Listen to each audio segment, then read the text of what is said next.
Hi, I'm here to talk to you about how to do an advanced search. You can use an advanced search while on this main Google page. Now, to do that, you can search for anything within your normal, regular search bar.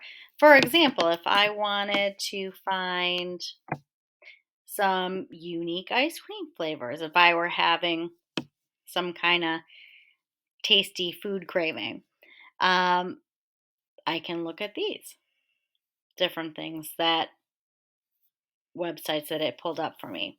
Now, if I wanted to be a little more specific with my search, I can go to the gear in the upper right hand corner and pull that down and click on where it says advanced search. Now, this is going to give you a more filtered search for things. So, if you're looking for an exact phrase or anything that includes certain words or even something that has none of these particular words, you can put those words or phrases in that field. You can also narrow your searches down further by choosing whether you have a certain language or say if I wanted to search for something and I wanted to do it with the English language.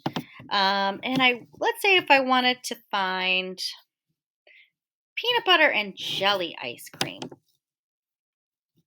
So I would put in there peanut butter and jelly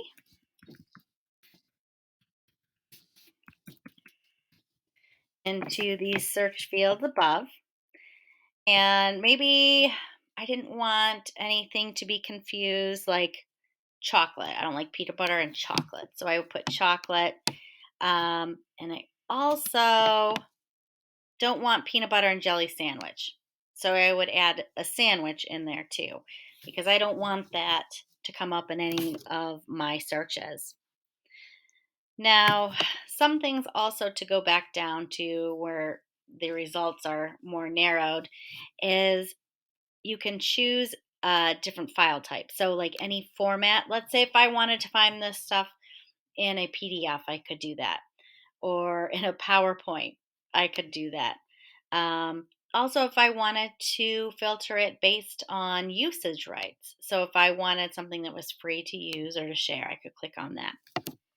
But right now, just for this example, I want to search up unique ice cream flavors, peanut butter and jelly. So let's see what I can come up with.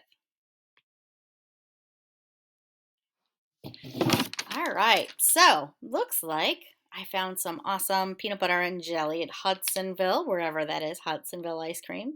Graders has a peanut butter and jelly, and some recipes to make some on your own. Now, that sounds delicious to me, but I can't see how you could necessarily use that as much, or maybe I'm not thinking in the right way, but um, as a teacher, I wouldn't necessarily use it, but if you wanted to use this as a teacher, then I would say a teacher could use this essentially by not wasting your own time by trying to find information or do your own research, which that would be very helpful because Lord knows teachers don't have enough time. Also, it would be helpful to teach students how to find reliable sources while they're searching for things, so they don't come up with anything that's too wacky in their searches. Students can use this tool while maybe writing a research paper. So as they get older, we all know they have to do some research and learn how to use those citations. Now, for example, if I were a teacher and I assigned a research paper on the First Amendment, then this is how I would use it. I would go to advanced search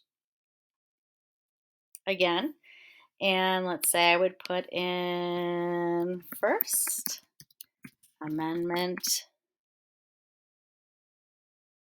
rights. There we go.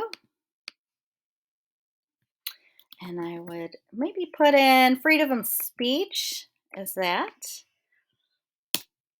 And then I would see what kind of things that I came up with. Hopefully, some reliable websites. So, some of the things that I came up with that a student could use if they were searching or doing, or I'm sorry, doing a research paper on the First Amendment would be Constitution, so a government website, a Cornell website, U.S. courts. Okay, some more education things, Bill of Rights, like an archives website. So these are perfect examples of how students can use this and how teachers and students, how it pairs down and filters out, gives you the best quality sites for your information that you're searching for. So hopefully we all start looking at using advanced search for our needs to cut down and prioritize our time. All right. Thanks.